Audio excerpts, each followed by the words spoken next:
Hi friends, మా ఛానల్ని subscribe చేసుకోండి. మరిన్ని అప్డేట్స్ కోసం బెల్ ఐకాన్ని క్లిక్ చేయండి. Hi friends, welcome to my channel. Get ready. Naga Chaitanya Samantha పెళ్లి తర్వాత జంటగా నటిస్తున్న తొలి చిత్రం మజిలీ. ప్రేమ, పెళ్లి, పెయిన్ నేపథ్యంలో ఓ భగ్న ప్రేమికుడి లవ్ స్టోరీగా రూపొందుతున్న ఈ చిత్రాన్ని శివ నిర్వాణ రూపొందిస్తున్నారు. నూతన నిర్మాణ సంస్థ నిర్మిస్తున్న ఈ సినిమాపై సర్వత్రా అంచనాలు నెలకొన్నాయి. తొలి పోస్టర్ నుంచి మంచి పాజిటివ్ టాక్ను సొంతం చేసుకున్న ఈ సినిమా బిజినెస్ పరంగానూ రికార్డులను సృష్టిస్తుంది. ఎమోషనల్ డ్రామాగా రూపొందిన ఈ సినిమాకు మెయిన్ ఎక్సైట్ నాగ చైతన్య సమంతల మధ్య వచ్చే సన్నివేశాలు, హార్ట్ టచింగ్ డైలాగులు. ఇక ఇటీవలే విడుదలైన ట్రైలర్ ఈ సినిమాపై ప్రేక్షకుల్లో మరిన్ని అంచనాలను పెంచేసింది.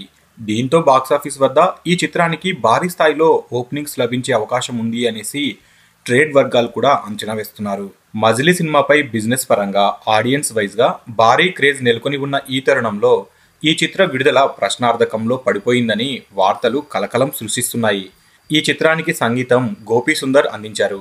అయితే రికార్డింగ్ పూర్తి చేయకుండానే వ్యక్తిగత కారణాల వల్ల ఆయన ఈ ప్రాజెక్ట్ నుంచి తప్పుకున్నట్లుగా తెలుస్తుంది. దీంతో ఈ సినిమా ఏప్రిల్ 5న విడుదల కావడం కష్టంగా మారింది.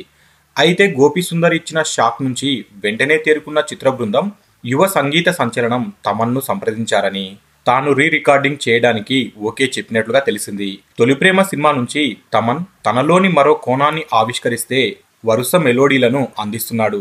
తనను ఎంచుకొని మజిలీ బృందం మంచి పని చేసిందని, తమన్ అందిస్తున్న నేపథ్య సంగీతం ఈ సినిమాకు అదనపు ఆకర్షణగా నిలవడం ఖాయమని చిత్ర వర్గాలు చెప్తున్నాయి. మొత్తానికి ఈ విషయం మజిలీలో ఊహించని మలుపు అనేసి చెప్పవచ్చు. ఇక ఈ చిత్రం తప్పకుండా మంచి విజయం సాధిస్తుంది అనేసి అభిమానులు, ప్రేక్షకులు గట్టి నమ్మకంతో ఉన్నారు. సో ఫ్రెండ్స్, మీకు ఈ వీడియో నచ్చితే లైక్ చేయండి, షేర్ చేయండి. మరిన్ని ఫిల్మ్ అప్డేట్స్ కోసం మన ఛానల్ని తప్పకుండా సబ్స్క్రైబ్ చేసుకోండి.